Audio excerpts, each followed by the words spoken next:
Chapter 6 of Son of Tarzan. This recording is in the public domain. Son of Tarzan by Edgar Rice Burroughs. Chapter 6. His first night in the jungle was one which the son of Tarzan held longest in his memory. No savage carnivora menaced him. There was never a sign of hideous barbarian, or if there were, the boy's troubled mind took no cognizance of them. His conscience was harassed by the thought of his mother's suffering. Self-blame plunged him into the depths of misery. The killing of the American caused him little or no remorse. The fellow had earned his fate. Jack's regret on this score was due mainly to the effect which the death of Condon had had upon his own plans. Now he could not return directly to his parents as he had planned. Fear of the primitive borderland law, of which he had read highly colored imaginary tales, had thrust him into the jungle a fugitive. He dared not return to the coast at this point, not that he was so greatly influenced through personal fear as from a desire to shield his father and mother from further sorrow and from the shame of having their honored name dragged through the sordid degradation of a murder trial. With returning day the boy's spirits rose. With the rising sun rose new hope within his breast. He would return to civilization by another way. None would guess that he had been connected with the killing of the stranger in the little out-of-the-way trading post upon a remote shore. Crouched close to the great ape in the crotch of a tree, the boy had shivered through an almost sleepless night. His light pajamas had been but little protection from the chill dampness of the jungle, and only that side of him which was pressed against the warm body of his shaggy companion approximated to comfort. And so he welcomed the rising sun with its promise of warmth as well as light, the blessed sun, dispeller of physical and mental ills. He shook Akut into wakefulness. "Come," he said, "I am cold and hungry. We will search for food out there in the sunlight," and he pointed to an open plain dotted with stunted trees and strewn with jagged rock. The boy slid to the ground as he spoke, but the ape first looked carefully about, sniffing the morning air. Then, satisfied that no danger lurked near, he descended slowly to the ground beside the boy. Numa and Sabor, his mate, feast upon those who descend first and look afterward, while those who look first and descend afterward live to feast themselves. Thus the old ape imparted to the son of Tarzan the boy's first lesson in jungle lore. Side by side they set off across the rough plain, for the boy wished first to be warm. The ape showed him the best places to dig for rodents and worms, but the lad only gagged at the thought of devouring the repulsive things. Some eggs they found, and these he sucked raw, and also he ate roots and tubers which Akut unearthed. Beyond the plain and across a low bluff they came upon water, brackish, ill-smelling stuff in a shallow water hole, the sides and bottom of which were trampled by the feet of many beasts. A herd of zebra galloped away as they approached. The lad was too thirsty by now to cavil at anything even remotely resembling water, so he drank his fill while Akut stood with raised head, alert for any danger. Before the ape drank he cautioned the boy to be watchful, but as he drank he raised his head from time to time to cast a quick glance toward a clump of bushes 100 yards away upon the opposite side of the water hole. When he had done he rose and spoke to the boy in the language that was their common heritage, the tongue of the great apes. "There is no danger near?" he asked. "None," replied the boy. "I saw nothing move while you drank." "Your eyes will help you but little in the jungle," said the ape. "Here, if you would live, you must depend upon your ears and your nose, but most upon your nose. When we came down to drink I knew that no danger lurked near upon this side of the water hole, for else the zebras would have discovered it and fled before we came. But upon the other side toward which the wind blows danger might lie concealed. We could not smell it, for its scent is being blown in the other direction, and so I bent my ears and eyes downwind where my nose cannot travel." "And you found nothing?" asked the lad, with a laugh. "I found Numa crouching in that clump of bushes where the tall grasses grow," and Akut pointed. "A lion?" exclaimed the boy. "How do you know? I can see nothing." "Numa is there, though," replied the great ape. "First I heard him sigh. To you the sigh of Numa may sound no different from the other noises which the wind makes among the grasses and the trees, but later you must learn to know the sigh of Numa. Then I watched, and at last I saw the tall grasses moving at one point to a force other than the force of the wind. See, they are spread there upon either side of Numa's great body, and as he breathes, you see the little motion at either side that is not caused by the wind, the motion that none of the other grasses have." The boy strained his eyes, better eyes than the ordinary boy inherits, and at last he gave a little exclamation of discovery. "Yes," he said, "I see. He lies there," and he pointed. "His head is toward us. Is he watching us?" "Numa is watching us," replied Akut, "but we are in little danger unless we approach too close, for he is lying upon his kill. His belly is almost full, or we should hear him crunching the bones. He is watching us in silence merely from curiosity. Presently he will resume his feeding, or he will rise and come down to the water for a drink. As he neither fears or desires us, he will not try to hide his presence from us. But now is an excellent time to learn to know Numa, for you must learn to know him well if you would live long in the jungle. Where the great apes are, many Numa leave us alone. Our fangs are long and strong, and we can fight. But when we are alone and he is hungry, we are no match for him. Come, we will circle him and catch his scent. The sooner you learn to know it, the better. But keep close to the trees as we go round him, for Numa often does that which he is least expected to do. And keep your ears and your eyes and your nose open. Remember always that there may be an enemy behind every bush, in every tree, and amongst every clump of jungle grass. While you are avoiding Numa, do not run into the jaws of Sabor, his mate. Follow me." And Akut set off in a wide circle about the water hole and the crouching lion. The boy followed close upon his heels, his every sense upon the alert, his nerves keyed to the highest pitch of excitement. This was life. For the instant he forgot his resolutions of a few minutes past to hasten to the coast at some other point than that at which he had landed and make his way immediately back to London. He thought now only of the savage joy of living, and of pitting one's wits and prowess against the wiles and might of the savage jungle brood which haunted the broad plains and the gloomy forest aisles of the great untamed continent. He knew no fear. His father had had none to transmit to him, but honor and conscience he did have, and these were to trouble him many times as they battled with his inherent love of freedom for possession of his soul. They had passed but a short distance to the rear of Numa when the boy caught the unpleasant odor of the carnivore.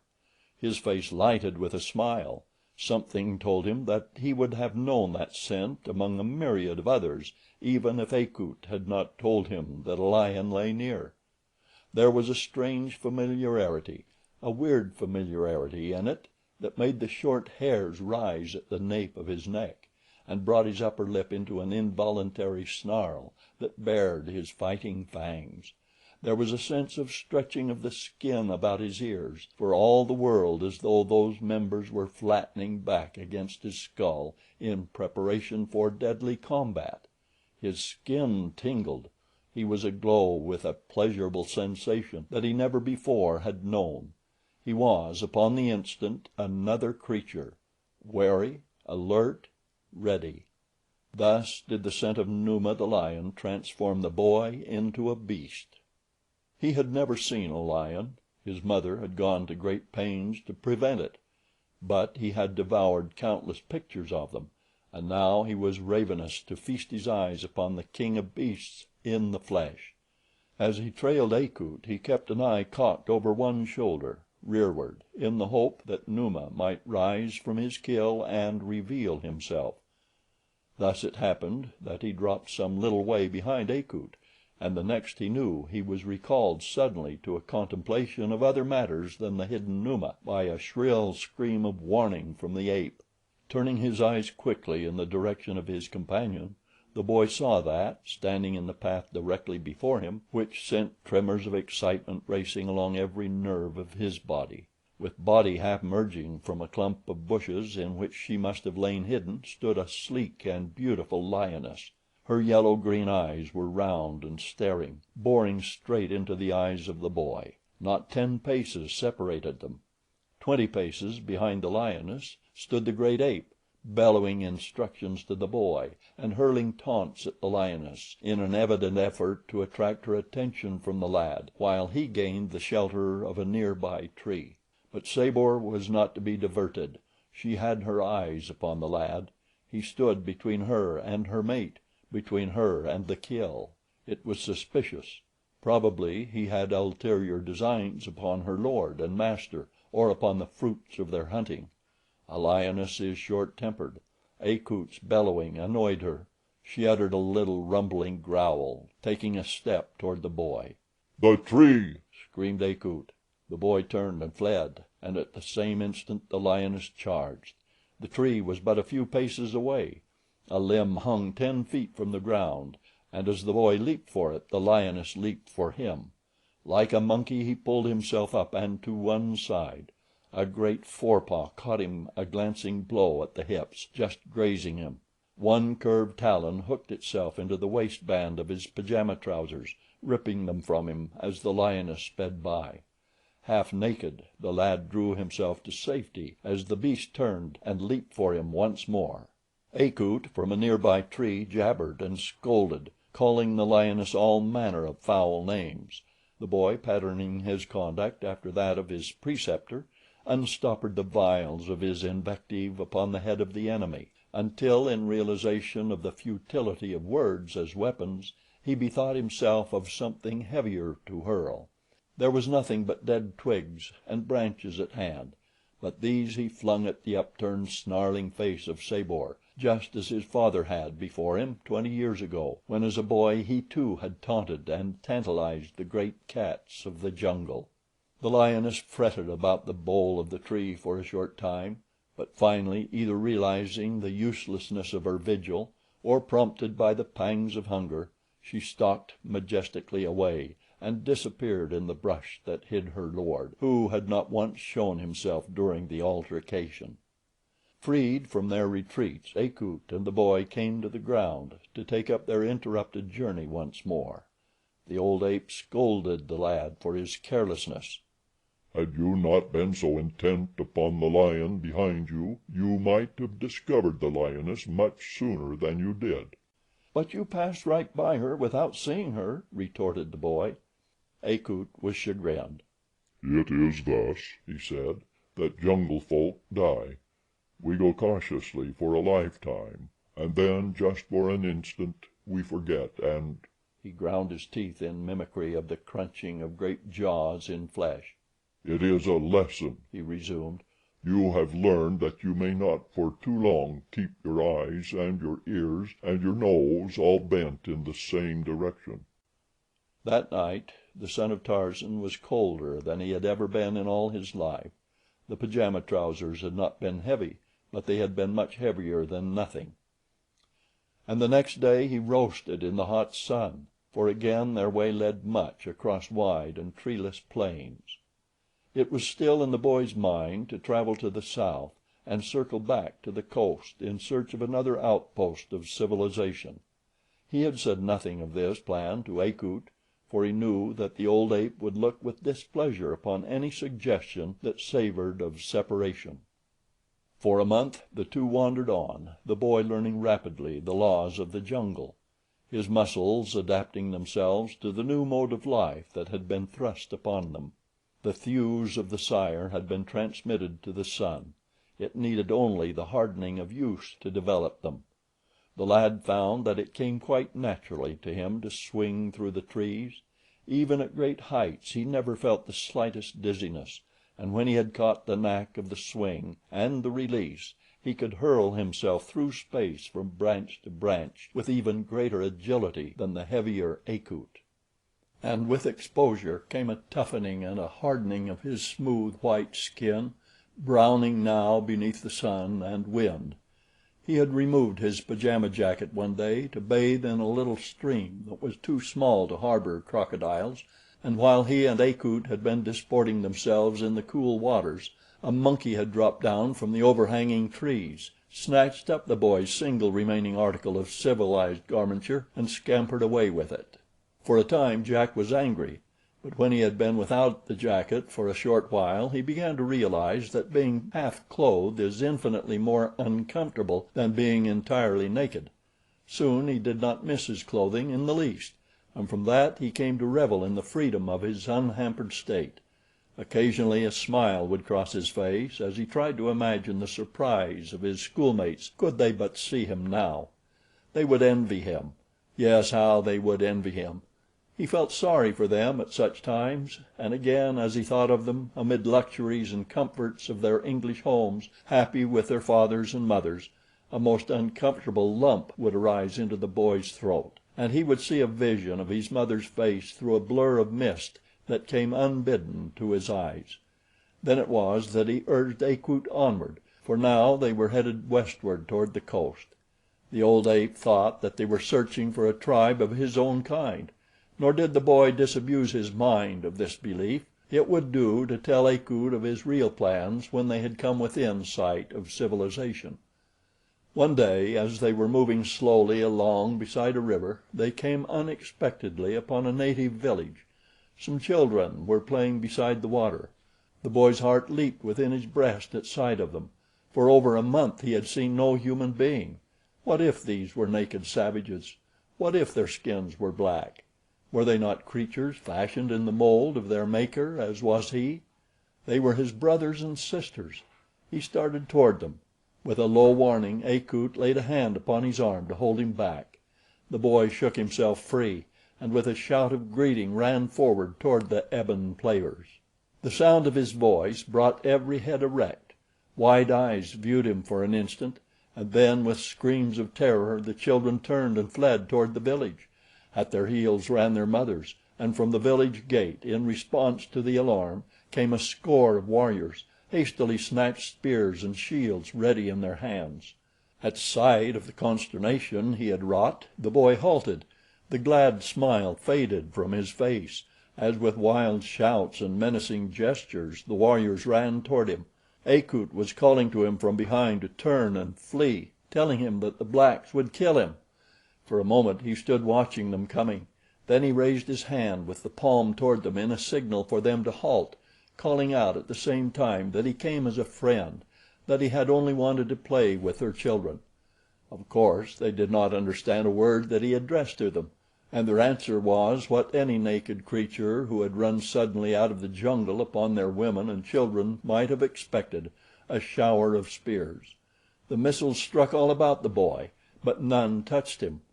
Again his spine tingled, and the short hairs lifted at the nape of his neck and along the top of his scalp. His eyes narrowed. Sudden hatred flared in them to wither the expression of glad friendliness that had lighted them but an instant before. With a low snarl, quite similar to that of a baffled beast, he turned and ran into the jungle. There was Akut awaiting him in a tree. The ape urged him to hasten in flight, for the wise old anthropoid knew that they two, naked and unarmed, were no match for the sinewy black warriors who would doubtless make some sort of search for them through the jungle. But a new power moved the son of Tarzan. He had come with a boy's glad and open heart to offer his friendship to these people who were human beings like himself. He had been met with suspicion and spears. They had not even listened to him. Rage and hatred consumed him. When Akut urged speed, he held back. He wanted to fight, yet his reason made it all too plain that it would be but a foolish sacrifice of his life to meet these armed men with his naked hands and his teeth. Already the boy thought of his teeth, of his fighting fangs when possibility of combat loomed close. Moving slowly through the trees, he kept his eyes over his shoulder, though he no longer neglected the possibilities of other dangers which might lurk on either hand or ahead. His experience with the lioness did not need a repetition to ensure the permanency of the lesson it had taught. Behind he could hear the savages advancing with shouts and cries. He lagged further behind until the pursuers were in sight. They did not see him, for they were not looking among the branches of the trees for human quarry. The lad kept just ahead of them.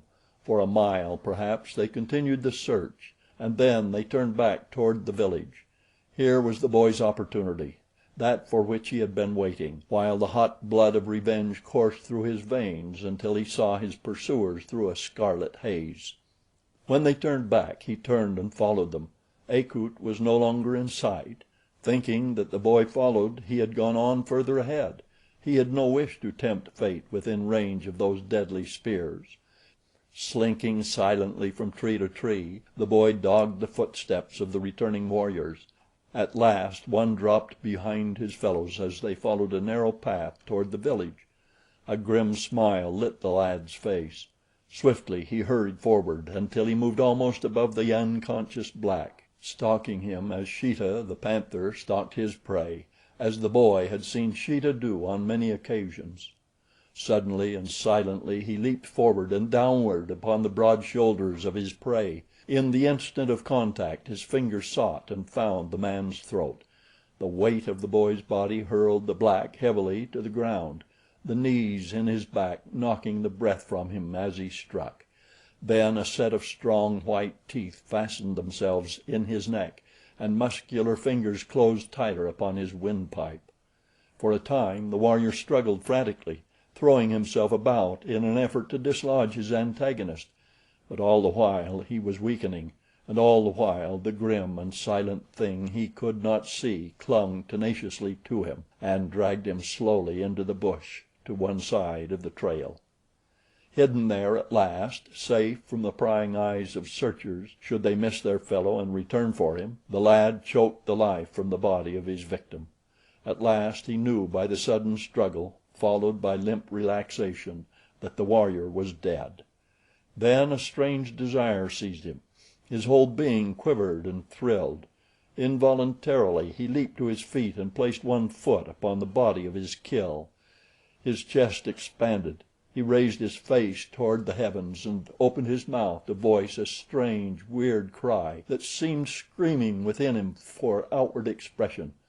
But no sound passed his lips. He just stood there for a full minute, his face turned toward the sky, his breast heaving to the pent emotion, like an animate statue of vengeance.